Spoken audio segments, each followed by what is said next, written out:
আসসালামু আলাইকুম, welcome to new কৃষি ব্লগগুলিতে কৃষক এবং কিষানী ভাই বোনদের জানাই সুস্বাগতম। আজ আমি আপনাদেরকে দেখাবো চাউলের রাইস মিল। আজ আমি যে রাইস মিলটি আসছি সেটি কিষান এগ্রো ফুড রাইস মিল। যারা এখনও আমাদের খান সাহেবের কৃষিকর ইউটিউব চ্যানেলটি সাবস্ক্রাইব করে রাখছেন তারা অবশ্যই সাবস্ক্রাইব করে রাখবেন। যারা এখনও খান সাহেবের কৃষিকর ফেসবুক পেজটি এখনও ফলো দিয়ে রাখছেন তারা অবশ্যই ফলো দিয়ে রাখবেন। চলে আসলাম যেখানে ধামরাই সুপার 29 চাউলটি প্যাকেজিং করা হয়, সেখানে চলে আসলাম। দেখতে পাচ্ছেন কি পরিমাণ চাউল এখানে প্যাকেজিং করে রেখে দেওয়া হয়েছে। এখানে প্যাকেজিং করা হয় এবং কি এখান থেকে বিভিন্ন জায়গায় বিভিন্ন দোকানে এই চাউলগুলো চলে যায়। দেখেন চাউলগুলো কি পরিমাণ ফ্রেশ। আমাদের ধামরায় সবথেকে উন্নত মানের চাউল হলো কিষান সুপার 29 চাউল। সেই মিলটিতেই আমি এখন অবস্থান করছি।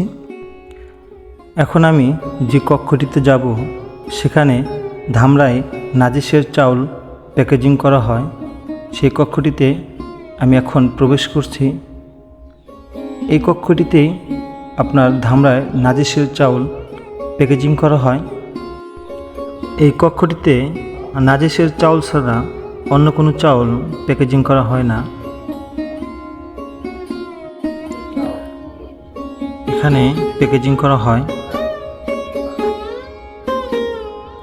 এখন উপরে আপনি যে জায়গাটি দেখতে পাচ্ছেন সেই জায়গা থেকে আপনার এই নাজিসের চাউলটি প্রসেসিং হয়ে নিচে সরাসরি চলে আসার পরে আপনার চাউলগুলো বস্তাবন্দি করে দেখতে পাচ্ছেন।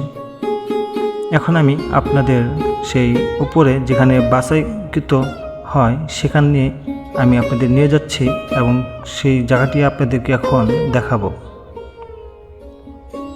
দেখতে পাচ্ছেন এখানে কি পরিমাণ অত্যাধিক মেশিনগুলো আছে, যেখান থেকে আপনার চাউলগুলো প্রসেসিং হয় এবং চাউলগুলো অনেকটাই ফ্রেশ করা হয় এবং এখান থেকেই চাউলগুলো পলিশ করা হয় এবং কি এই মেশিনের ধারায় আপনার চাউলগুলো যে খসখসা ভাব থাকে সেই খসখসা ভাব থেকে তৈলাক্তভাবে পরিণত হয়।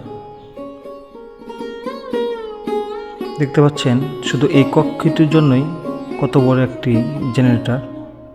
এখন আমি এই কক্ষটি থেকে নেমে যাব যেখানে ধানগুলো গুদামজাত করা হয়, সেই গুদামেই আমি আপনাদেরকে নিয়ে যাব।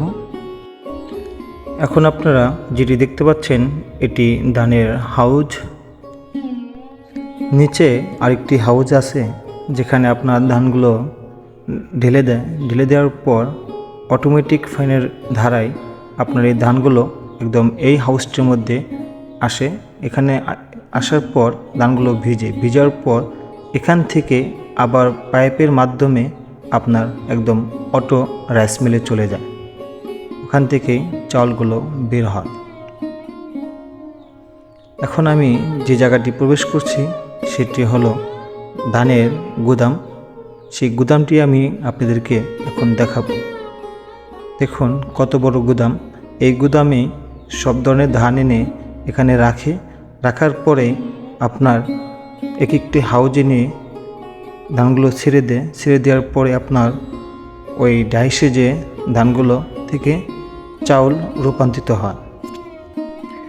এখন আমি আপনাদেরকে যে কক্ষটিতে নিয়ে যাব সেই কক্ষটিতে আমি আরেকটি কিছু দেখাবো। সেটি হলো আমি কিছুক্ষণ আগে আপনাদেরকে দেখাইছিলাম নাজিসের চাউল প্যাকেজিং করা হয়, আর নাজিসের চাউলটি কোন হাউজে দেওয়া হয় দেখেন। এই কক্ষ থেকেই নাজিসের যে ধানটি আছে সেই ধানটি এই হাউজে দেওয়া হয়। এই হাউস থেকেই অটোমেটিক ফ্যানের দ্বারাই আপনার হাউজে যায়, যেখানে যে ধানটি ভিজানোর পরেই ওখান থেকে চাউল হয়। দেখতে পাচ্ছেন এই জায়গাটির মধ্যে কী পরিমাণ টুস এবং কি আপনার চিটাগুলো এই খালারা পরিষ্কার করছে, কারণ নাজিসের চাউলটি অনেকটাই ফ্রেশ চাউল। এখন আমি আপনাদেরকে আরেকটি কক্ষে নিয়ে আসলাম, যে কক্ষটির থেকে আপনার লাল ধান থেকে লাল চাউল হয়। সেই কক্ষটি এটি। আর এটি হলো আপনার খুদ।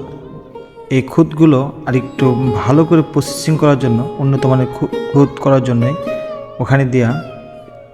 আর এই মেশিনটি থেকেই আপনি বের হচ্ছে লাল চাউল, সেটি আপনাদেরকে অবশ্যই আমি দেখাচ্ছি কিছুক্ষণের মধ্যেই। দেখতে পাচ্ছেন এটি লাল চাউল। এই লাল চাউলে অনেক ধরনের পুষ্টি থাকে এবং ভিটামিন থাকে। আমরা একসময় অনেক লাল চাউল খেতাম, এখন হয়তোবা অ্যাভেলেবেল লাল চাউল না থাকার কারণে আমরা সবসময় ধামরাই সুপার 29টাই খাই। জানি না কী পরিমাণ আপনাদেরকে দেখাতে পারলাম। যারা আমাদের ভিডিওগুলো এতটা সময় ধৈর্য নিয়ে দেখছেন তাদেরকে জানাই অসংখ্য ধন্যবাদ। পরবর্তী ভিডিও দেখার জন্য রইল আমন্ত্রণ।